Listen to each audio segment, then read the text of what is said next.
Salut à tous, c'est Statman et bienvenue dans cette nouvelle vidéo de présentation complète exclusive du Tecnomobile Phantom 6 Plus, un smartphone vendu exclusivement sur le continent africain. Alors ce téléphone, comme l'autre téléphone de la marque Tecnomobile, ce sont deux téléphones que je n'avais pas du tout à l'origine prévu de passer en test sur ma chaîne et donc de vous présenter aussi dans une vidéo de présentation complète. Sauf que quand mon père justement a fait son déplacement professionnel en Afrique, il est revenu dans sa valise avec un téléphone de la marque Tecnomobile, donc je vous montre tout de suite, c'est celui-ci, qui aura le droit aussi normalement en même temps, je sortirai les deux vidéos en même temps normalement, à une vidéo de présentation complète sur la chaîne. Donc il n'était pas revenu avec un smartphone justement de son voyage en Afrique, mais il était revenu avec un feature phone qui avait comme particularité plutôt surprenante d'avoir un écran d'assez grande taille, donc 2,8 pouces, et qui en plus n'était pas de mauvaise qualité, donc vraiment ça donnait un aspect vraiment attrayant pour un feature phone. Après quelques recherches sur le net justement par rapport à cette marque, je suis tombé sur leur gamme de smartphones et sur leur dernier fer de lance qui est sorti, si je me souviens bien, en septembre 2016, le Tecnomobile Phantom 6 Plus que je vais vous présenter dans cette vidéo. Alors déjà pour commencer, je vais lancer le sondage dans les commentaires originalité sur 20 par rapport au nom de téléphone, parce que moi personnellement, Phantom 6 Plus, la note d'originalité passe largement sous la moyenne juste pour le 6 Plus. Certes, j'ai cherché avant, il y a eu le Phantom 5, mais bon les gars, 6 Plus, c'est bon. Essayez pas trop de vous rapprocher de... Voilà, vous voyez ce que je veux dire. Bref, pour un téléphone juste en milieu de gamme, quand j'avais vu la fiche technique de ce téléphone, je la trouvais plutôt intéressante, jusqu'à que je découvre son prix. Tenez-vous bien, le prix se situe entre 190 000 et 210 000 francs CFA, soit environ, sur ma conversion, entre 292 et 320 euros, ce qui reste quand même un prix assez conséquent pour un smartphone, et qui, justement, là où il est vendu, c'est un téléphone qui est résolument haut de gamme. Sachez que pour le moment, je n'ai pas trouvé de moyen de pouvoir faire importer ces téléphones, donc même si je vous les présente actuellement, il n'est pas possible au moment où je tourne cette vidéo de pouvoir les faire venir en France, de les importer. Malgré tout, il me semblait intéressant de vous présenter, puis de vous tester un smartphone venant d'une marque qui se veut assez ambitieuse sur le marché africain, et qui, selon quelques dires que j'ai pu justement voir sur internet, aurait l'ambition plus tard de se lancer sur le continent européen. Donc ce Phantom 6 Plus et ce Tecno T472 vont me servir d'évaluation pour pouvoir justement avoir une idée de la qualité des téléphones de la marque Tecnomobile par rapport à leur prix, et surtout ce qui va m'importer c'est vraiment voir si ces téléphones peuvent être durables dans le temps. Surtout si la marque un jour arrive en Europe, parce que s'ils me proposent des téléphones pas chers mais qui justement ne tiennent pas la route, ça me semble quand même assez incohérent. Allez, arrêtons le blabla parce qu'en plus là vous ne l'avez pas vu avec le montage, mais je me suis répété plusieurs fois parce que j'ai eu du mal à démarrer sur la dernière phrase. C'est parti pour la vidéo de présentation du Phantom 6 Plus. Allez, c'est parti. Nous revoilà face à la table pour commencer justement l'unboxing de ce téléphone et pour faire rapidement le tour de la boîte. Déjà, comme vous pouvez remarquer, la boîte est immense. Moi c'est vraiment ce qui m'a remarqué au moment où j'ai eu le téléphone, enfin la boîte du téléphone pour la première fois dans les mains, c'est que la boîte est immense. Par exemple, à côté, je prends un téléphone que je vous ai présenté récemment, c'est la boîte du Honor 8. Je vais faire un petit dézoom tout de suite, hop, regardez-moi ça. En fait, c'est littéralement quasiment un format boîte à chaussures pour ce Phantom 6 Plus, c'est vraiment impressionnant. Ils ont vraiment mis beaucoup d'efforts dans justement le packaging. Je vous avoue que j'ai déjà regardé justement parce que le CD avait déjà été cassé par mon père, parce qu'il a vérifié avant de quitter le continent africain que le téléphone était complet et avait tous ses accessoires. Mais en plus, Apple, j'ai jeté un oeil et puis sincèrement, le packaging est vraiment très beau. Je vais essayer de vous montrer de la meilleure manière possible. Alors, déjà pour commencer, cette boîte, elle est, on va dire, composée de plusieurs parties. Ça, c'est la partie justement qui englobe le tout, un peu comme la boîte du Honor 8 d'ailleurs. À l'avant, on a Phantom 6 Plus écrit en gros en lettres d'or, donc c'est plutôt sympathique, avec le 6 qui me rappelle je sais plus quoi. En fait, je me demande si c'est pas... C'était une marque, mais je sais plus quelle marque avec un 6 comme ça, bon, tant pis.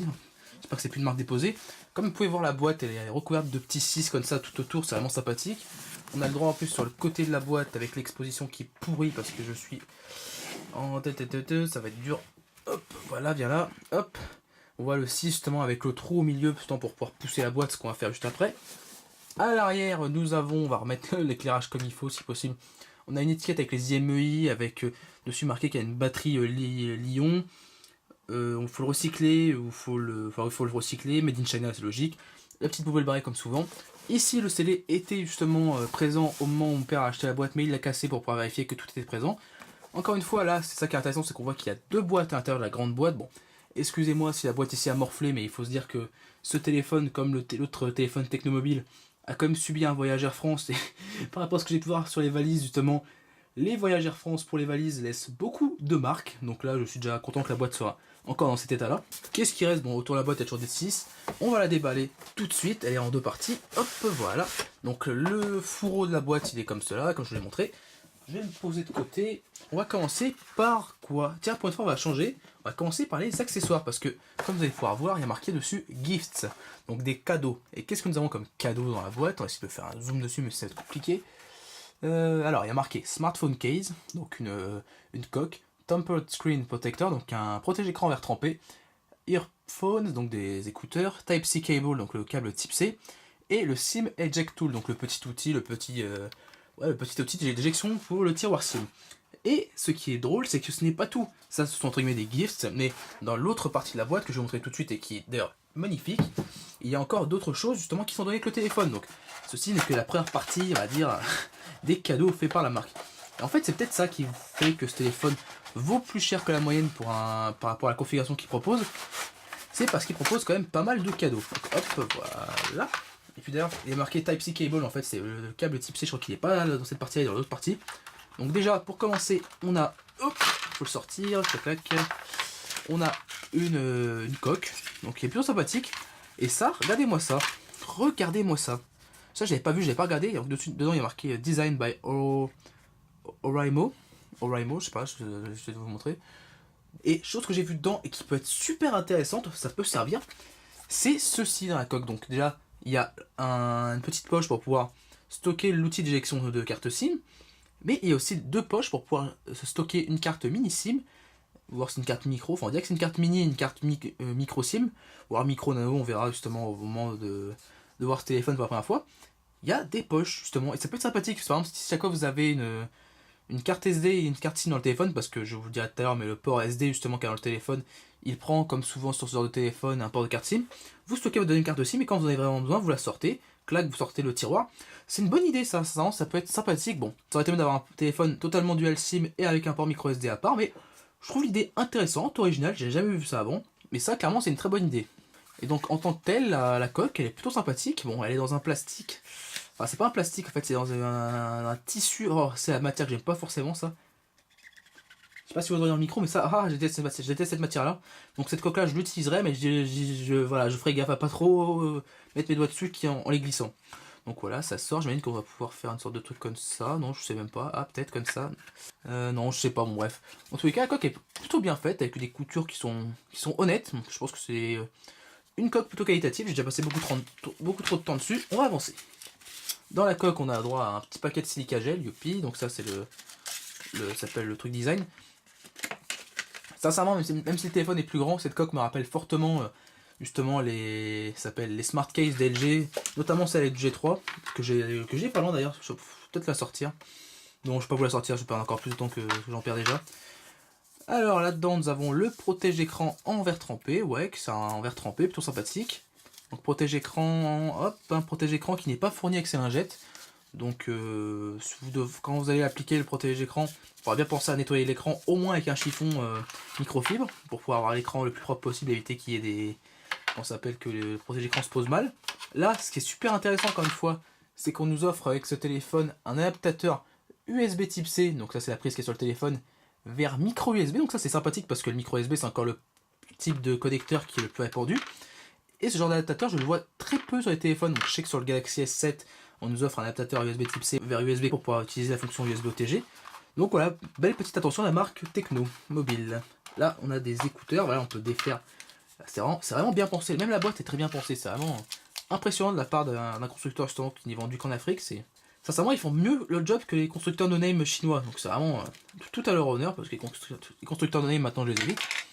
On a des écouteurs intra-auriculaires un peu classieux, justement encore une fois en or, enfin en couleur dorée, excusez-moi. On a une longueur de câble qui est sympathique, le câble est pas très épais, bon, c'est pas les écouteurs avec le câble le plus classe du monde. On a un kit piéton avec un petit téléphone dessus ici, voilà, et avec un micro de l'autre côté. Voilà, c'est sympathique, hein, c'est un kit piéton tout à fait sympathique. Je ne sais même pas si en Afrique c'est une obligation légale. J'imagine que non, parce que je crois qu'on est les seuls, enfin les Européens, on est les seuls à avoir ça comme entre guillemets obligation légale. Donc voilà, une paire d'écouteurs tout à fait sympathique. Je sais pas si je les testerai parce que dans le fond, le téléphone, je vais pas le garder. Après, il va aller à un autre propriétaire parce que même le téléphone là, ne m'appartient pas. Il m'est prêté gracieusement par mon père qui me l'a ramené d'Afrique. Donc on verra si je teste les écouteurs. Peut-être que je vais tester rapidement, on verra. Bref, on en reparlera au moment de la vidéo de test. J'ai déjà perdu beaucoup trop de temps. Donc oui, sur cette vidéo là, ça s'appelle Je prends mon temps parce que c'est un déballage exclusif ce téléphone. Vous ne verrez jamais d'autres personnes sur YouTube en France vous le déballez et vous le montrez. Donc je prends mon temps, c'est un téléphone assez atypique parce qu'il n'est pas vendu ici. Donc voilà, ça me permet de pouvoir bien évaluer le packaging et tout ce qui est donné avec la boîte jusqu'au bout, sachant qu'en plus des efforts ont été vraiment faits sur ce point. Donc pour ce qui est de la deuxième boîte qui est beaucoup plus classe que qu'au final la boîte en carton un peu tout fin qui était pour les cadeaux, là la boîte est vraiment sympathique, ça va faire vraiment qualitatif. C'est vraiment un carton qui est épais, qui est solide. Bon, il a pris un petit shot sur le corner, mais bon, encore une fois, comme qui dirait hashtag Air France. Hein. Donc à l'avant, nous avons un beau 6 dessiné ici. C'est dommage qu'il n'y ait pas un 6 plus, ça aurait été bien, ça aurait été drôle ça. Donc Phantom 6 plus rappelé ici en lettres d'or. Phantom 6 plus à gauche, Phantom 6 plus à droite. Donc encore une fois ici, il y avait le scellé mais qui a été cassé par mon père. Et à l'arrière, j'essaie de vous montrer rapidement les spécifications qui sont écrites en lettres d'or sur noir, donc on les voit à peine. Donc je vous les laisse ici rapidement pour que vous puissiez voir. Et sachant qu'en plus il y a des spécifications qui sont pas très claires parce que j'ai trouvé de tout et de n'importe quoi sur internet. Je vous les laisse rapidement, vous pouvez regarder, mais je vais tout vous détailler après. Et on fera même des petites vérifications comme je le fais souvent sur les téléphones, afin d'être sûr au niveau des spécifications. Ici nous avons Techno, le site internet, le forum je pense BBS machin bidule, et le Facebook de Technomobile. De l'autre côté, ce qui est marrant, c'est que alors que ce téléphone n'est pas vendu en Europe, il a quand même la certification CE. Enfin, Technomobile n'est pas encore justement une marque vendue en Europe, donc ça rend peut-être un des signes qui montre que ces téléphones vont bientôt être vendus en Europe. Je ne sais pas, et peut-être que ce sera une bonne nouvelle. Hein. Peut-être qu'on aura enfin une marque qui a réussi à mettre dehors Wiko, ce serait bien ça. Oui, je suis un hater de Wiko et je vous en une poubelle barrée comme souvent et faites tourner le téléphone parce que justement il aime bien aller en boîte. Et en haut on a les petites, ça s'appelle les petites marques légales, Android, Google Play, machin bidule, sont des marques protégées par Google, machin bidule chouette. Pour ce qui est de la boîte, pour l'ouverture c'est assez original, la boîte il faut la soulever, hop, quand même ça, elle se soulève facilement, avec deux doigts ça marche très bien. Et en premier lieu, qu'est-ce que nous avons? Nous avons le téléphone justement mis en avant directement dans la boîte, alors juste pour qu'on puisse vérifier. Le téléphone bouge très légèrement. Dommage Techno, vous êtes passé à que dalle justement d'avoir un téléphone qui se tient bien dans la boîte. Bon, en même temps, j'ai déjà retiré. C'est peut-être, je bien dit peut-être, j'ai mis une hypothèse. C'est peut-être moi en le défaisant une deux fois en regardant justement le téléphone rapidement, qui est peut-être un peu, on va dire, ouvert la boîte. Comme vous pouvez voir là, il y a une petite encornure, mais bon, ça se voit, il y a quand même un espace. Je pense que Techno a un peu loupé le coup.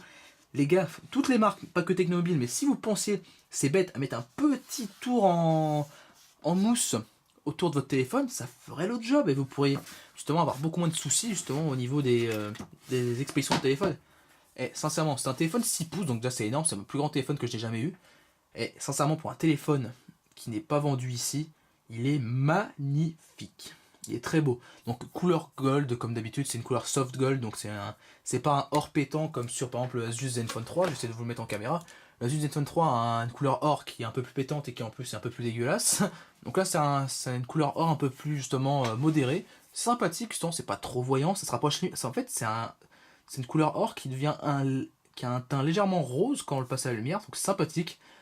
Clairement la couleur j'aime bien, je suis fan. Bon, la seule chose qui me dérange un peu, vous allez le voir tout de suite, c'est la protubérance de la caméra. Si le focus veut bien se faire, voilà, le focus c'est fait. On verra le téléphone comme je l'ai dit en tout dernier. Là on va revenir sur la boîte. Donc il y a encore des choses dans la boîte, ça qu'il faut se dire, c'est incroyable comment ils ont bien garni la boîte. Donc là, dans le fourreau du téléphone, ils ont inclus... Quoi, qu'est-ce qu'ils ont inclus? Alors hop, on sort tout. Hop, on sort les papiers, il n'y a plus rien. Ok. Ils ont inclus un guide d'utilisation. En quelle langue? Donc en anglais. Qu'en anglais? Ah, c'est dommage, pourtant ça s'appelle là où il est vendu et les gens parlent français. Bon.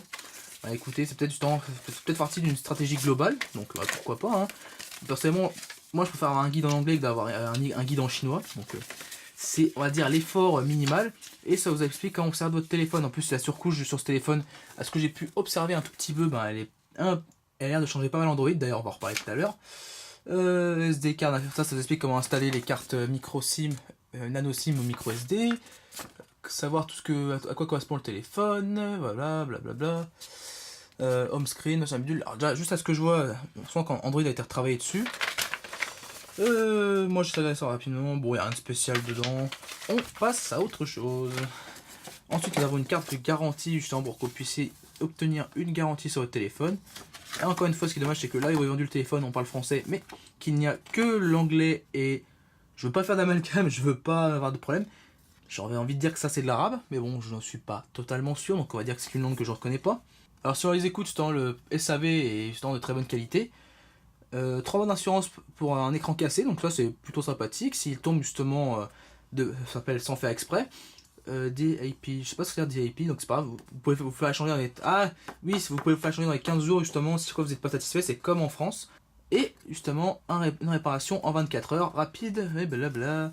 Et on nous dit que ça ne fait l'éloge du téléphone, le Phantom 6 Plus était un téléphone haut de gamme, et justement il a une garantie qui est nouvelle. Donc voilà, c'est plutôt sympa.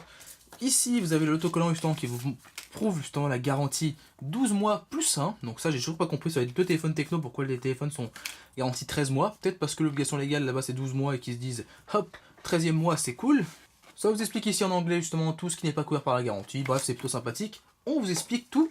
Au moins justement, ça ne vous prend pas par défaut. Ah, le fameux Palm Chat que je comprenais pas sur le Tecno T478. Ben, j'y jetterai un oeil. Oh, super! Rencontre amoureuse.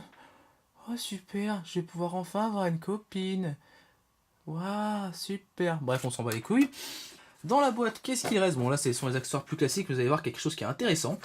Déjà, ici, nous avons un chargeur secteur qui sort, comme vous pouvez voir, qui n'a pas de prise au bout. Pourquoi?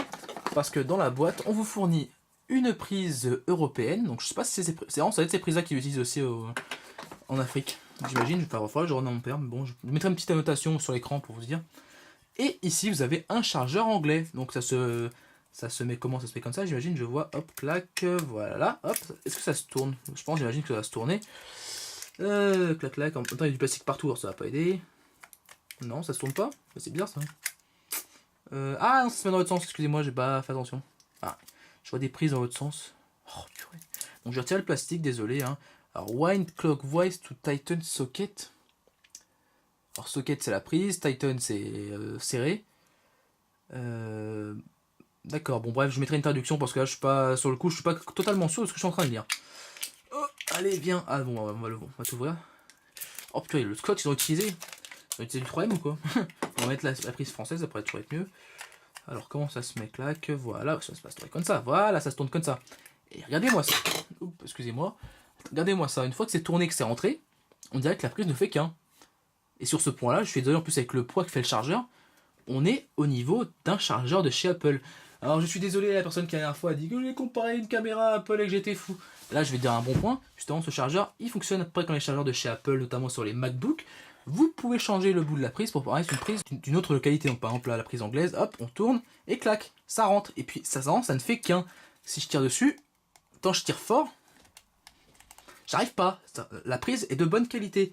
Il faudrait que les vendeurs de téléphones no name prennent exemple sur Technomobile au moins pour les accessoires. Je vais pas m'amuser à le peser, mais clairement le chargeur fait lourd, donc j'imagine qu'au moins la quick charge qui est montée sur ce téléphone doit être de bonne qualité. Hop, dans le bon sens, voilà, clac. Et comme je l'ai dit, ça fait vraiment 1. Clairement, c'est vraiment super honnête. Hein. Et on voit que ce chargeur peut charger en 12 volts 1,5 ampères, ce qui vous prouve qu'il est doté d'une recharge rapide. Enfin, dernière chose qui reste dans la boîte une fois que le Focus aura fait son retour. Coucou, tu viens? Allez, viens, viens, c'est bientôt la fin. Voilà. Dernière chose qui reste dans la boîte, c'est bien sûr le câble USB vers USB type C. Alors l'épaisseur, ils ont fait le choix de prendre un câble justement aplati, façon un peu tagliatelle, donc c'est sympathique, ça évite que le câble s'enroule, enfin s'en mêle, excusez-moi. Et au bout, on a une prise USB type C. Est-ce que la prise est... Ah, la prise est conventionnelle, parce que déjà je vois que la taille n'est pas démesurée, c'est pas comme sur le téléphone Doogie, sur le Doogie F7 Pro. Est-ce que la prise est un peu solide? Étant donné qu'elle est pas très longue, ah, c'est peut-être le seul point en Technomobile, c'est un petit peu loupé. Je vais pas tirer dessus, mais là je le senti que la prise mâle USB Type C n'est pas très solide, donc c'est peut-être le seul point. Ils ont fait des économies sur le câble USB Type C. Au pire des cas, vous en rachetez un, ça coûte allez, un bon câble USB Type C, vous pouvez en trouver je pense que pour 5 € pour en avoir un. Donc voilà, ils ont fait les économies sur ce point-là, c'est pas extrêmement grave. Même si ça aurait été bien, ça s'appelle ça s'appelle le grand chelem au niveau des accessoires. Clairement, vu tout ce qu'on a dans la boîte, on est vraiment bien servi. Vous avez vu, j'ai passé vraiment beaucoup de temps sur la boîte, mais bon, c'était vraiment un déballage exclusif. Vous ne verrez ce téléphone normalement nulle part ailleurs en France. Donc voilà, je prends mon temps. Et puis si vous n'aimez pas, hein, vous avez le petit bouton rouge en haut pour pouvoir fermer la fenêtre. Donc nous voilà enfin au téléphone. Donc comme je vous l'ai dit, le téléphone, déjà on a une partie des specs aussi sur le téléphone. Il est marqué Decacore 4 Go de RAM. Donc si vous vous y connaissez un peu, Decacore, hop, bah il est allumé. Ah bah il s'est allumé dans la boîte. Bah écoute, tant mieux hein. Mais bon, je vais pas me spoiler tout de suite. Je vais pas me spoiler tout de suite, d'accord. Donc là, il supporte le double tap, donc bon à savoir. Full metal body, donc oui, effectivement, le téléphone est tout en métal. Même le bas et le haut, pourtant qui sont des parties en plastique, vraiment sont en métal. Il n'y a pas de plastique. Il n'y a pas de plastique sur ce téléphone. Non, pas de plastique. Si ce n'est les deux bandes ici, pas une once de plastique. Ce téléphone fait vraiment premium, vraiment très beau téléphone. Alors là, super marketing façon Asus, 80 mégapixels, super pixel fusion imaging, donc c'est encore une fois ce mode super résolution qui marche quand il a envie, hein. C'est plus du marketing qu'autre chose. Fingerprint sensor, donc c'est un bon point sympathique. Alors ce qui est marrant là, c'est que le téléphone est allumé, mais étant donné que le capteur d'empreinte n'est pas sans déclenché, et ben justement ça faisait pas de vibration, donc c'est un peu bizarre, c'est pour ça que j'ai pas remarqué que le téléphone était allumé. Type C Light Speed Charge, donc c'est une charge rapide en USB Type C, et 6 pouces Full HD LTPS touchscreen. Donc la technologie LTPS, je la préfère à la technologie justement LCD souvent. De ce que j'ai pu m'enseigner par rapport à la technologie LTPS, c'est que les écrans justement sont produits à très basse température, un truc comme ça par rapport aux écrans LCD. Et généralement je préfère les couleurs des écrans LTPS parce qu'elles sont un peu plus vibrantes, notamment les rouges et les bleus, parce que c'est les écrans qui sont utilisés sur les Honor 7 et Honor 8 notamment. Donc j'ai une bonne appréhension des écrans LTPS, j'espère que celui-ci sera aussi de bonne qualité. On va défaire la première partie du protège-écran parce que oui, vous avez beau avoir un protège-écran en verre dans la boîte, vous avez aussi un protège-écran déjà appliqué sur le téléphone. Bon, c'est un peu crade justement, je pense que mon père a dû jeter un oeil là-dessus. Voilà, dites-vous que le téléphone, c'est pas le premier déballage qu'il fait, en fait, c'est le second. Bienvenue en France, mon ami, tu as le droit à ton premier lavage.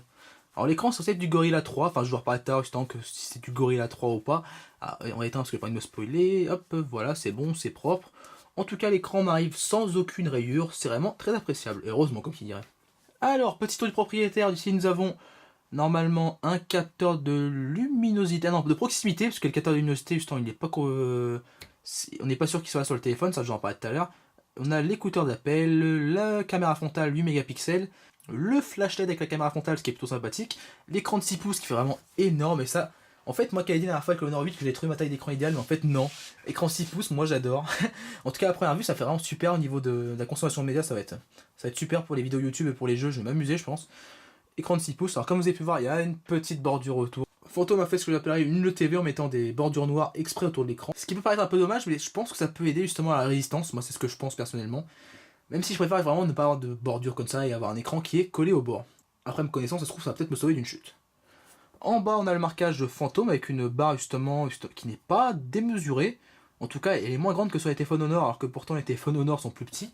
Et même sur le Asus Zenfone 3, dans le Zenfone 3 ça va, étant donné qu'il y a les boutons, ça sauve. A droite de l'appareil, nous avons le bouton de volume plus-moins et le bouton Power, qui lui par contre, comparé au bouton de volume, est légèrement texturé, ce qui peut permettre de le différencier sans regarder, ce qui est bien. Et nous avons ici en haut et ici en bas deux petites bandes justement pour aider la réception des réseaux. En bas de l'appareil, nous avons un port USB type C et nous avons deux grilles qui pourraient penser à un haut-parleur stéréo, mais en fait que nenni, nous avons d'un côté un haut-parleur et de l'autre côté le micro primaire. Bon, je sais pas dans quel sens c'est pour l'instant, donc je vous en parlerai un peu plus au niveau du test. Nous avons aussi ce qui ressemble, je vais regarder ça hors caméra, mais on dirait, oups, si t'appelles le téléphone, super, c'est pas cool, il a rien, tant mieux. Ce qui ressemble à deux vis Torx. Non, des Torx ou des Pentalobes?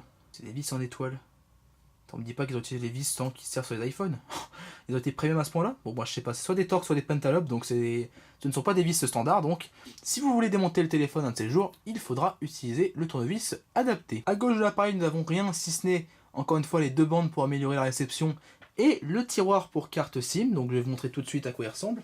Purée, mais ils ont même été jusqu'à penser au design de l'outil d'éjection de SIM. C'est vraiment incroyable. Bon, bref.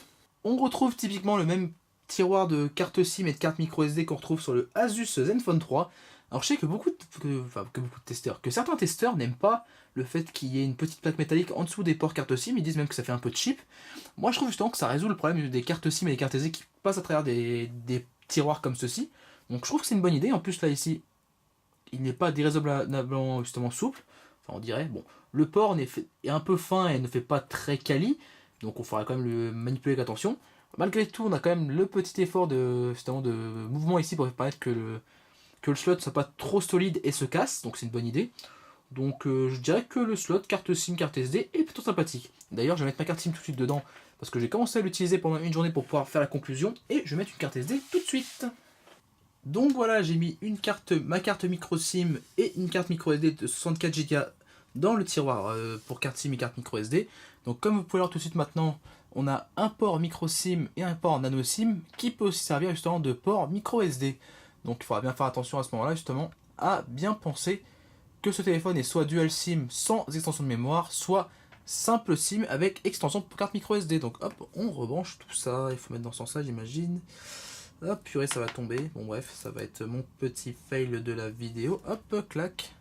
C'est vrai que ce genre de tiroir, généralement j'aime pas trop parce que voilà, clic déjà d'une ça tombe et deux ça tend, ça s'appelle à causer des soucis au téléphone. Moi je sais que j'ai un téléphone justement que je n'ai pas présenté en test parce que justement la carte SIM a fait que le port justement a fait voler en éclats justement les connecteurs du port carte SIM et carte SD.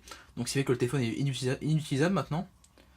Alors hop, code en dehors de la caméra, ça commence par 1, vous avez déjà de la chance. Hop, voilà, au-dessus j'ai eu un spoiler du launcher, donc hop, comme quoi il a dû trouver mes APN, hop, voilà. Donc j'en étais au niveau de tout ça, ouais, j'avais fait le côté, j'avais pas fait le dessus, donc voilà, j'en étais au-dessus. Au-dessus de l'appareil, ça va aller très vite, il n'y a qu'un port jack 3,5 mm qui est bien rond et qui ne provoque pas de soucis au niveau du toucher, donc c'est très bien, il est très bien designé. Enfin, à l'arrière du téléphone, il y avait un petit film plastique qui contenait aussi les IMUI, donc je l'ai retiré. Dessus, il y avait marqué que la batterie ne pouvait pas être enlevée et qu'il y avait en bas un port réversible USB Type C. Alors, sans vous mentir, justement, ce téléphone me fait drôlement penser au Xiaomi Redmi Note 4. Donc, je mettrai une photo, justement, juste à côté maintenant pour pouvoir vous montrer la différence entre les deux téléphones. Mais je trouve qu'ils sont drôlement ressemblants, même si celui-ci est 6 pouces et que le Xiaomi est 5,5 pouces. À l'arrière, nous avons les deux bandes justement qui servent à améliorer la réception des données et des réseaux. Le petit point qui est ici, que vous pouvez voir, c'est un micro secondaire pour annuler les bruits ambiants. On a une caméra 21 mégapixels, un flash double ton, un capteur empreinte digitale, le marquage techno qui est dans la masse, donc on ne le ressent pas, et en bas, le marquage Phantom 6 Plus, avec le plus qui est encadré, parce qu'il existe aussi le modèle Phantom 6, qui fait 5,5 pouces, avec un écran, lui par contre, qui est AMOLED. Et un Helio P10 à côté. Donc voilà pour ce qui est du tour du propriétaire du téléphone, et maintenant nous allons passer à la partie des caractéristiques. Après, je pense, une bonne demi-heure de vidéo, donc je suis désolé, mais là, j'ai vraiment voulu prendre mon temps. Prenez cette vidéo encore une fois un peu comme de la détente, c'est pas justement un test stressé où on débite tout à pleine vitesse. En plus, d'ailleurs, ce n'est pas un test. Je pense que je mettrai mon petit jingle, ceci n'est pas un test, et au début, pour pouvoir bien le préciser. Mais bref, voilà, on va passer à la partie des caractéristiques. Ce téléphone mesure 16 cm de haut, 8,3 cm de large et il fait 7,7 mm d'épaisseur, donc c'est un téléphone qui est plutôt bien conçu, qui est plutôt bien designé. Pour ce qui est du poids, je ne l'ai pas mesuré encore une fois au moment de la vidéo. Par contre, cette fois-ci, je vous mettrai justement le poids dans la colonne des caractéristiques, parce que ce téléphone, il faut quand même le dire, il est relativement lourd en plus pour un téléphone 6 pouces, là je le sens en main, il est plutôt lourd. Le poids est bien équilibré dans le téléphone, mais c'est vraiment lourd, je parierais sur du 250 grammes personnellement. Bref, vous verrez dans la colonne justement de caractéristiques qu'il y aura le poids. Comme dit auparavant, l'écran mesure 6 pouces. Alors sur internet, il est souvent annoncé comme étant un 5,95 pouces. Donc l'arrondi ne me semble pas déraisonnable, on va pas aller chipoter là-dessus. La technologie de l'écran, c'est du LTPS IPS comme je l'ai dit tout à l'heure, avec une résolution de 370 pixels par pouce, donc c'est pas mauvais pour un téléphone 6 pouces. Et dernière chose que j'ai souvent remarqué, c'est que par exemple quand on prend la gamme Huawei Mate, qui est souvent justement des téléphones de grande taille, même des 6 pouces si je dis pas de bêtises, ils sont souvent seulement Full HD, ils ne sont pas 2K ou 4K, donc je pense que c'est encore une fois une bonne idée de laisser du 1080p même sur du 6 pouces, parce que pour moi, ça ne me semble pas déraisonnable. Bon, sauf si vous voulez faire de la réalité virtuelle, là par contre ce sera insuffisant. La définition de l'écran est de 1920 par 1080 pixels, donc c'est du Full HD. Pour ce qui est de la protection d'écran, alors c'est assez flou parce qu'il est question de Corning Gorilla Glass 3 sur plusieurs sites, mais je n'ai pas trouvé d'informations claires sur ce point. Donc je ne suis pas certain à 100% qu'une vitre traitée anti-rayures et anti-casse soit présente, mais le bon point, c'est qu'un protège-écran en verre trempé et un protège-écran même simple au démarrage, justement quand vous avez le téléphone et que vous l'allumez pour la première fois, sont présents dans la boîte et sur le téléphone pour pouvoir retarder l'apparition de rayures et de diverses marques d'usure sur votre écran. Pour ce qui est du pourcentage d'écran occupé sur la face avant, je ne l'ai pas mesuré et il n'est pas indiqué sur les sites que j'ai pu remarquer, mais comme vous pouvez le voir, vraiment l'écran prend une grande place sur la face avant du téléphone, donc je mettrai ma pièce sur du 80% environ, et même visuellement l'écran prend une grande place sur la face avant, ce qui est une bonne chose. Et bien en fait, plus je le regarde, plus ce téléphone il me fait penser à un Huawei Mate 8. Je me demande si Technomobile n'a pas été chercher l'inspiration là-bas, en plus avec la couleur gold qui ressemble bien. Donc bref, je ne sais pas, j'irai pas faire de suppositions malvenues, mais bon, c'est l'idée que je me fais actuellement. Un peu de Xiaomi Redmi Note 4 à l'arrière, un peu de Huawei Mate 8 justement à l'avant. Bref, je ne sais pas, et puis on va pas se casser les pieds sur du design. L'appareil photo dorsal est un appareil photo de 21 mégapixels à plusieurs endroits vendus comme un capteur Sony, voire même un IMX 230 sur certains sites. Donc, par contre, l'ouverture de l'appareil photo est inconnue. Il dispose d'un flash double ton, d'un autofocus et la lentille de l'appareil photo est couverte selon la marque par une couche de saphir, en espérant que ce sera du saphir supérieur à celui présent sur le Doogee F7 Pro. Ce téléphone, j'ai dû l'utiliser en tout 2 semaines comme téléphone personnel et après il a été rangé dans une boîte. Regardez-moi, bon, certes, ok, d'accord, je vais être honnête. Hop, je passe un coup sur la lentille, hop. Regardez-moi les rayures sur le capteur photo. 2 semaines d'utilisation. Certes, Doogee n'avait pas parlé de saphir, mais avoir une telle lentille après seulement quelques semaines d'utilisation réelle, sincèrement, c'est honteux. J'espère que la marque Technomobile ne sera pas amusée à faire du faux marketing au niveau de la lentille. La caméra frontale est une caméra de 8 mégapixels, encore une fois avec une ouverture qui est inconnue, avec, comme je vous l'ai dit tout à l'heure, un petit flash qui est dédié. Le SoC est un Mediatek Helio X20, donc appelé aussi MT6797, avec un CPU qui est dit comme un décacore 2 GHz. Or, sur un Helio X20, les cœurs à 2 GHz sont ceux du cluster 2/3. Donc un cluster, c'est un groupe de cœurs qui ont la même fréquence et qui sont de même technologie. Donc ici, ce sont des cœurs 2 GHz Cortex A53.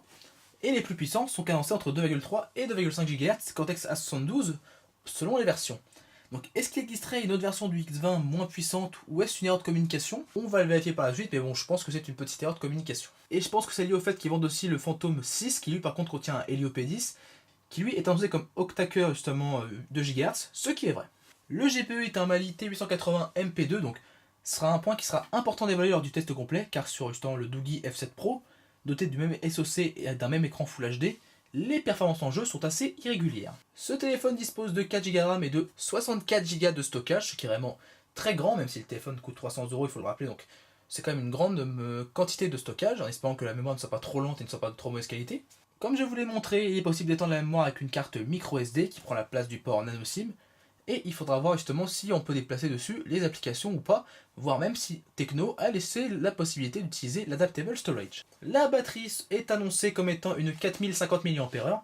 Sur le Doogee F7 Pro, j'avais trouvé l'autonomie décevante par rapport au chiffre qui était de 4000 mAh. Je resterai donc plutôt réservé sur mes attentes envers ce téléphone au niveau de l'autonomie. Sur le site de Tecno, on nous promet une journée d'autonomie en usage intensif, ce qui me paraît réaliste. Pour ce qui est des touches système, elles sont tactiles, et elles prennent donc un tout petit peu de place en bas de l'écran de 6 pouces. Ce n'est pas du tout déraisonnable par rapport à l'écran, donc clairement, Tecno a pris parti d'un bon équilibre entre des touches tant qui sont sur l'écran et la place qu'ils occupent justement dessus. Comme je vous l'ai dit, ce téléphone est doté de 2 micros, dont l'un se trouve sur la tranche basse du téléphone et l'autre sur la face arrière du téléphone dans la bande qui sert à améliorer la réception des antennes. Pour ce qui est du capteur de luminosité, il n'y a pas de mention qui est faite sur les sites, donc on verra par la suite dans la partie vérification. Il y a bel et bien un capteur de proximité, et le port de synchronisation est un port USB type C 2.0 qui peut donc servir à la recharge du téléphone, au transfert de données, mais qui ne prend pas en charge justement la sortie vidéo pour pouvoir le connecter à un écran ce téléphone. Et pour ce qui est du système d'exploitation, je vais tout de suite vous le montrer justement dans la page dédiée si j'arrive à la trouver. Déjà, grande nouvelle, il y a un tireur d'application, youpi. Bon, il fait très Android 5.0 et en dessous, mais il y a un tireur d'application, merci Tecno d'avoir laissé. Hop, oh là là là là, oh c'est beau purée. Donc voilà, ce téléphone se trouve sous Android 6.0 avec comme surcouche, accrochez-vous bien à votre chaise, sous la surcouche iOS. iOS. Attends, je le dis un peu mieux. iOS. Tecno. Le nom de la surcouche. Originalité sur 20 les gars, purée, soyez un peu original. Passons maintenant aux connectivités. Donc comme vous avez pu le voir, au niveau des cartes SIM, ce téléphone est dual SIM standby avec une carte SIM micro et une carte SIM au format nano. Et le port nano SIM peut donc accueillir une carte micro SD. Donc soit le téléphone est dual SIM sans extension de mémoire possible, soit il est simple SIM format micro avec port micro SD. Au niveau des bandes fréquences, c'est ici que je vais faire une petite pause dans la vidéo pour pouvoir installer un petit utilitaire pour pouvoir les vérifier parce que là j'ai trouvé tout et son contraire sur les sites d'information. D'ailleurs, petit point tout de suite, ce téléphone dispose des Google Apps et des Play Store, donc ce téléphone semble être officiellement justement reconnu au niveau de Google. Sachant que normalement justement Tecno a un partenariat avec Mediatek, j'ai vu ça justement en feuilletant un petit peu les sites, donc ça peut être justement une bonne idée justement pour aider à lancer leur téléphone, donc on verra. Ah oui, c'est vrai, il faut que je mette peut-être que je me connecte au Wi-Fi, ça peut être pas mal. Bon bref, je me connecte au Wi-Fi, je télécharge un petit utilitaire et je reviens tout de suite. Tiens, un petit point intéressant tant qu'on y est, pendant que j'installe mes petits utilitaires, c'est le clavier Touchpad qui a été choisi pour être le clavier par défaut du téléphone. Partenariat commercial ou pas, je ne sais pas. Donc voilà pour ce qui est des fréquences, on va pouvoir enfin avoir des données précises. Pour ce qui est du GSM, on nous disait que ce téléphone supportait le GSM 900, ce qui est le cas, et donc là-dessus pas de souci pour la France. Pour ce qui est de la 3G H+, on nous vantait une 3G H+, 900 et 2100 MHz, ce qui est le cas. Bon, 2000 c'est équivalent à 2100, je vous rassure, donc là-dessus pas de souci. C'est pour la 4G où là c'était plus compliqué parce que j'ai vu des sites où ce téléphone était justement vendu comme un téléphone qui était B3, B7, B20 et B27. Donc c'est-à-dire 800, 1800, 2600 et aussi 700 MHz. Sauf qu'en vérifiant là, la B3 est présente, ok, donc c'est la bande de 1800. La... Que je ne me plante pas, 800. Alors la B20 c'est... Non, la B20 c'est la 800, la B7 c'est la 1800, la B3 c'est la 2600, si je dis pas de bêtises, bref c'est les trois bandes françaises qui sont là, B3, B7 et B20, mais pas de bande 27, donc c'est-à-dire qu'il n'y a pas de 4G 700 MHz, ce n'est pas grave, donc là-dessus il n'y a pas de souci, mais c'est un peu dommage de voir que sur tous les sites que j'ai pu consulter, j'ai dû regarder 5 ou 6 pour des caractéristiques sur ce téléphone-là, j'ai trouvé à peu près tout et son contraire, donc voilà, j'ai éclairé un petit peu la partie sur les fréquences, bon c'est encore un peu rallongé la vidéo, je pense qu'on va arriver à une vidéo de présentation d'une heure, ça va être cool ça. Au niveau des autres connectivités, ce téléphone dispose du Wi-Fi ABGN 9,4 GHz de manière certaine, et on va vérifier ensuite la compatibilité ou non avec le Wi-Fi 5 GHz, norme AC. Ce téléphone dispose du Bluetooth 4.2, pour ce qui est du GPS, il n'est mention que de la GPS sur internet, donc normalement ce SoC Mediatek étant normalement doté d'un GPS en lui-même, on vérifiera le support ou non de toutes les normes GPS existantes. Le gyroscope est indiqué comme présent sur la boîte, donc on le confirmera après avec les utilitaires. On vérifiera aussi par rapport à la boussole si elle est présente ou pas. Le partage de connexion doit être présent comme sur tous les téléphones Android. Par contre, pas de NFC ni d'infrarouge, mais ça ce n'est clairement pas grave du tout. Au niveau de la notification, ce n'est pas précisé, encore une fois on va le vérifier juste après. Ce téléphone dispose d'une radio FM et l'USB OTG est précisé comme présent sur la boîte. Je pense que ça va être le cas vu qu'en plus il donne un adaptateur justement pour pouvoir brancher un câble micro USB, mais on le vérifiera juste après. Enfin derrière vous avez un capteur empreinte digitale et puis comme la vidéo est déjà bien assez longue, on va le configurer pour voir s'il est de bonne qualité. Hop, paramètres. Ah non, même il y a empreinte digitale sur le lanceur. Gestion des empreintes, continuer, ajouter empreinte. Tiens, je vais mettre mon schéma magnifique. Un petit L. Voilà. Ça, ce que j'aime bien avec Android 6 et plus, c'est le contenu de notification qui est justement qui est trié. Donc c'est bien ça. Hop, clac, créer une empreinte digitale. On me dit de placer le doigt. Voilà, ah d'accord, c'est vraiment bien précis, il veut vraiment qu'on déplace le doigt. Voilà. En fait, il faut vraiment bien déplacer le doigt, on peut pas mettre deux fois justement le même endroit du doigt sur le capteur empreinte. Hop, on verrouille. Et c'est rapide, donc ok, hop là, clac, merci. Bon, le capteur empreinte met un peu de temps, on va dire, à allumer l'écran. Déjà, on peut allumer l'écran, ça s'appelle sans toucher au bouton. Donc hop, l'écran est éteint, je touche pas au bouton. Donc ouais, le capteur empreinte, des fois, met une petite seconde. Là, d'ailleurs, il y a un échec. En fait, c'est ça qui est drôle, c'est que regardez, là, si on allume l'écran et qu'on met le capteur empreinte, clac, ça se déverrouille tout de suite. Mais si l'écran est éteint, il y a un petit temps supplémentaire, donc je ne sais pas ce que ça donnera à l'usage, on en reparlera au moment du test. Passons maintenant à la partie vérification sur le téléphone, avant justement de passer à la conclusion, qui se fera un jour plus tard par rapport justement au moment de ce tournage, quand je l'aurai utilisé pendant une journée entière. Pour ce qui est de l'ouverture, je n'aurai pas plus d'informations à vous donner parce que normalement sur DevCheck, sur les téléphones qui justement le précisent, il y a normalement marqué l'ouverture dans la partie appareil photo. Là, je vois que l'ouverture n'est pas précisée, donc on n'aura pas plus d'informations sur ce point-là. En tout cas, ça nous confirme un capteur 21 mégapixels.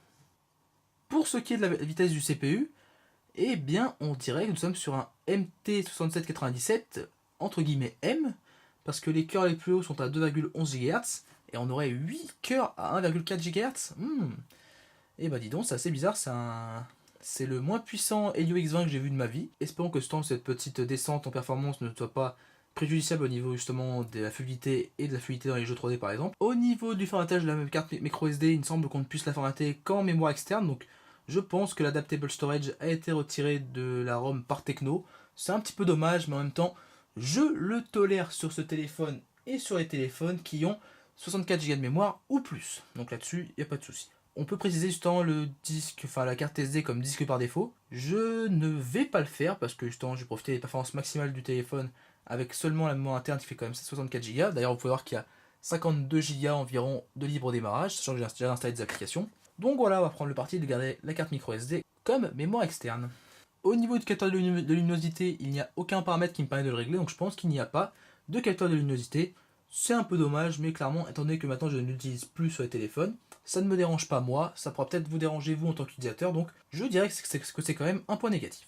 Pour ce qui est de l'OTG, on va voir ça tout de suite, là, en plus la boîte qui se casse la tronche, hop, un adaptateur, une carte, une clé USB, hop, on branche, clac, la mémoire reconnue, ça se voit là-haut, ça prépare la clé USB, hop, clé USB SanDisk, on peut y accéder, je vais pas accéder à une photo, tiens, photo OPX, est-ce que j'en ai? Ouais, j'en ai. Hop, photo de tasse, vas-y, galerie, toujours. Magnifique photo de tasse, faite avec le OnePlus X, que je vais vous présenter encore une fois en vidéo, j'ai plein de téléphones en retard à vous présenter. Donc l'OTG fonctionne parfaitement. Pour ce qui est du Wi-Fi 5 GHz, donc le Wi-Fi était plutôt rapide quand j'ai installé les applications.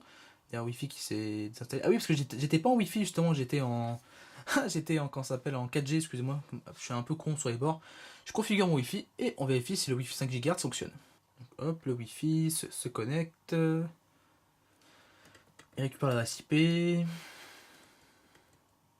C'est un peu long, je peux pas le porter dans le mot de passe. Pourtant je connais par cœur mon mot de passe Wi-Fi. Allez. Me voilà connecté au Wi-Fi et on a le droit à du Wi-Fi 5 GHz. Donc je vous confirme la présence de Wi-Fi norme AC 5 GHz sur ce téléphone. Au niveau du GPS, on va retirer la 4G et le Wi-Fi. Hop, on va allumer GPS test. Un peu de temps normalement arrivé, c'est normal. Autoriser le GPS, oui. Alors au niveau du fixe, sachant qu'en plus là je suis dans un endroit avec une fenêtre avec des volets fermés. Ça arrive plutôt vite. On a du GPS et du GLONASS, si je dis pas de bêtises, par rapport aux petits signes que je vois. Les triangles sont censés être du GLONASS, si je dis pas de bêtises, et les ronds du GPS. Plein d'antennes sont détectées, ça va arriver normalement assez vite, logiquement. S'il trouve un fixe correct. Allez. Clac clac, voilà, 3D fixe. L'acuité va s'améliorer normalement un petit peu au fur et à mesure, si ça ne dit pas de bêtises. 6 mètres, c'est assez loin parce que d'habitude je suis généralement à 3 mètres. Mais bon, on va vérifier un peu sur la carte. Clac, clac, clac. Hop, hop, hop, ça a été filter. Donc les triangles c'est du GLONASS, les ronds c'est du GPS et les hexagones c'est du Galileo. Donc nous avons du GPS et du GLONASS sur le téléphone. Donc je vous confirme que ce téléphone est compatible GPS, GLONASS, AGPS. Donc c'est une bonne chose. Le fixe met un peu de temps à descendre, mais bon, 5 mètres ça reste convenable là-dessus. S'il serait monté à plus de 10 mètres, j'aurais commencé à gueuler, mais là, 5 mètres, c'est tout à fait convenable. Au niveau du gyroscope, je vais utiliser l'application EasyVR que je vous ai montré dans d'autres vidéos. Hop, ça va checker les capteurs du téléphone. Ah, pas de gyroscope présent. Donc attention, la communication de Techno a été fausse. Il n'y a pas de G-sensor dans ce téléphone, donc pas de gyroscope. Donc comme quoi ce téléphone n'est pas compatible avec la réalité virtuelle, donc tant mieux qu'il n'ait pas un écran super défini. Au niveau de la boussole, si on lance une petite boussole, ah, pas de boussole présente dans ce téléphone. C'est un peu dommage ça par contre ça. Ça peut justement handicaper un peu notre utilisation en GPS. Bah écoutez, c'est dommage, il faudra faire attention justement à se diriger dans le bon sens.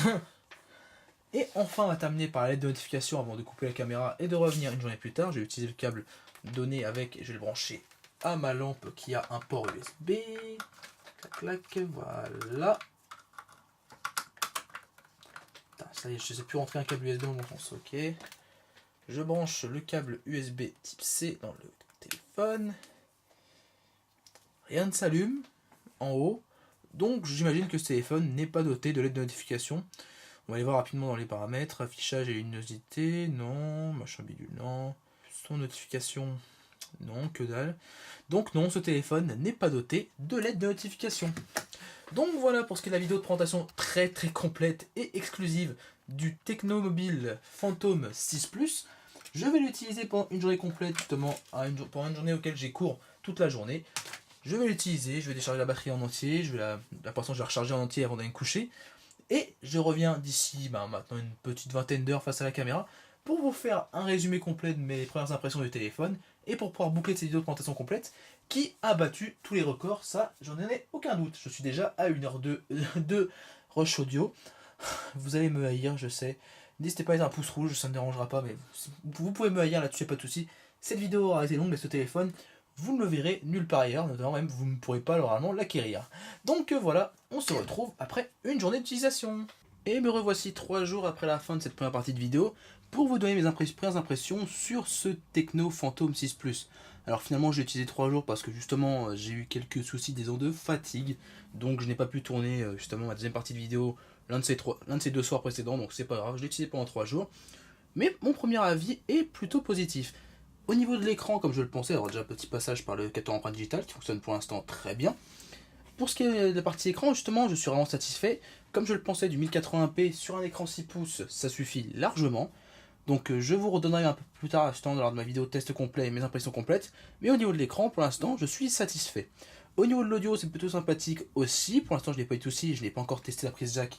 Pour ce qui est du haut-parleur, il est convenable pour un téléphone dans cette gamme de prix. Et au niveau du son Bluetooth, il n'y a pas de souci. Au niveau de l'appareil photo, c'est comme je le pensais, c'est en deçà justement des téléphones de marque un peu plus réputées. Bon, ce n'est pas non plus catastrophique et normalement c'est meilleur que sur le Doogee F7 Pro, justement qui est ma référence entre guillemets moyenne gamme, un peu dégueulasse niveau appareil photo pour être sympathique. Parce qu'il faut quand même pas que je crache dans la soupe. Le téléphone de Doogee, je l'ai eu gratuitement, voilà, tout ça, bon.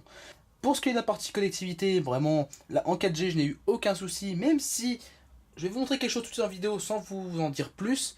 Ce téléphone a un petit souci qui est commun au Doogee. Si j'ai quoi le focus, de bien se faire. Hop, voilà. Je vous montre cette barre en haut. Bon, c'est pas la batterie que je vais vous montrer, parce que ça, on va en parler juste après. Mais dans cette barre que je vous montre, il y a un petit truc que vous pouvez remarquer, qui justement est un problème commun au Doogee F7 Pro, qui possède le même chipset. On en parlera lors de la vidéo de test. Bon, allez, pour être très sympa, c'est le petit R qui pose problème. Sinon, pour le reste, le Wi-Fi est performant, le Bluetooth n'a aucun souci, le GPS fonctionne convenablement. Enfin bref, pour tout ce qui est connectivité, pour ce que j'ai pu voir pour l'instant, c'est du tout bon. Pour ce qui est de l'autonomie, elle est plutôt correcte, même si elle n'est pas exceptionnelle. Je vais vous montrer le screenshot que j'ai pris après ma première journée, parce qu'après, j'ai pas forcément regardé, on va dire, les... Comment ça s'appelle bah, simplement la batterie, parce que j'ai pas fait des journées entières après. Alors, la batterie, c'est où? C'est là. Donc première journée que j'ai faite justement avec ce téléphone, je vais essayer de faire un petit zoom dessus. Voilà, donc là c'est en train de recharger le téléphone, c'est pour ça qu'il a marqué 8%, comme vous pouvez voir d'ailleurs en haut avec le petit éclair. Le plus gros poste, on va dire, de dépenses énergétiques, c'est la veille GSM, donc ce téléphone, je pense, pourrait être un peu amélioré en termes d'autonomie, mais ça, on en parle au niveau de la vidéo de test. Et j'ai tenu 4h47 minutes et 41 secondes sur une batterie complète, donc je rappelle que ce téléphone a une batterie de 4050 mAh si je dis pas de bêtises. Clairement, pour ce qui est d'autonomie, c'est vraiment très correct. J'ai tenu une journée et une nuit entière avant d'avoir rechargé le téléphone. Alors, pour être très honnête avec vous, j'ai passé ma journée entière. La nuit de 8 heures, le téléphone est resté justement totalement éteint, tu n'as pas de souci. Et il a un peu consommé, donc ce téléphone n'est pas le meilleur en termes de consommation énergétique en veille. Donc je pense que c'est pour ça qu'il y a une telle débauche d'énergie en veille GSM. Et quand je me suis levé dans la matinée, étant donné que j'avais rien à faire, je n'ai fait que de jouer, donc les derniers 30% qui me restaient après la première journée et la première nuit, et ben je les ai dépensés dans les 30% restants. Donc j'ai passé 1h30 de jeu le matin, bref. L'autonomie de ce téléphone est pour l'instant correcte, on en reparlera un peu plus précisément lors de la vidéo de test. Bon, je vous mets le reste du détail. Téléphone inactif. On voit Mortal Kombat X ici qui fait sa petite apparition. J'ai aussi joué pendant une demi-heure à Asphalt Extreme, donc le dernier opus de la série Asphalt. Et donc ça, bon, ça c'est en tout. Bref, je peux vous montrer rapidement aussi les benchmarks avant qu'on arrête cette vidéo. Voilà, benchmark 85 000 points sur en tout. Donc voilà, ça se classe ici. Le score Geekbench, qui est d'ailleurs meilleur que sur le Doogee F7 Pro, et qui est un score tout à fait correct pour un téléphone milieu de gamme. Donc voilà, en comparaison, le score iStorm, ça on s'en fiche, je sais pas ce que je vais voir, je vais voir les plus gros scores, clac. Le score Slingshot à 1100 points, encore une fois, un peu meilleur que le Doogee. Ce qui est étonnant, putain, je vous dis que les scores sont meilleurs que sur le Doogee, mais ce qui est drôle, c'est que ce MT6797, donc le Helio X20 qui est dans ce téléphone, est une version M, et ça a été confirmé par rapport à Geekbench, c'est que ce téléphone en fait a 2 cœurs 2 GHz, enfin 2,11 GHz si je dis pas de bêtises, et 8 cœurs 1,3 GHz. Donc c'est vraiment un téléphone qui mise plus sur l'économie que sur la surpuissance, même si les cœurs Cortex A72 sont quand même assez puissants, faut quand même le dire.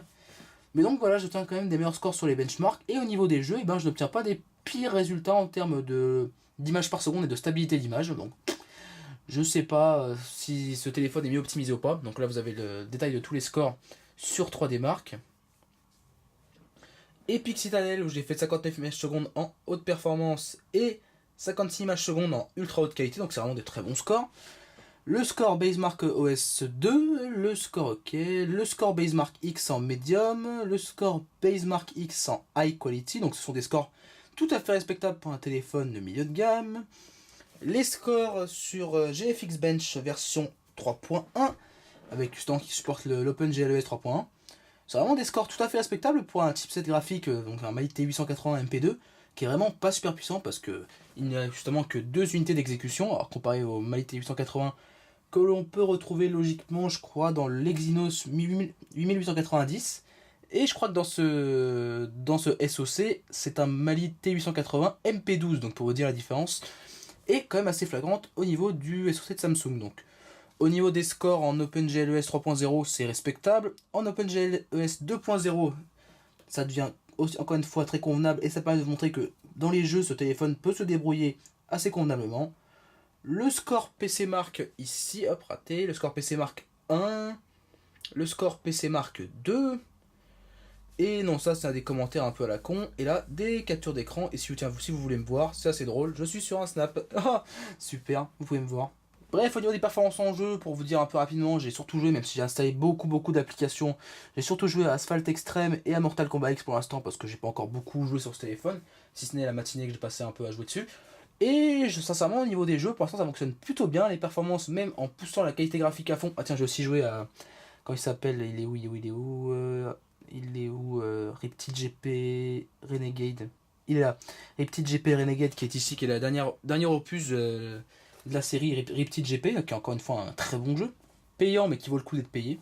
Et donc sur ces 3 jeux, j'ai obtenu des performances plutôt sympathiques. Sauf sur Reptile GP Renegade, qui en ultra et en poussant la définition à fond, et ben justement montre quelques ralentissements dans les univers graphiques un peu chargés. Donc il faudra, je pense, baisser un petit peu la qualité graphique et on retrouvera un jeu totalement fluide.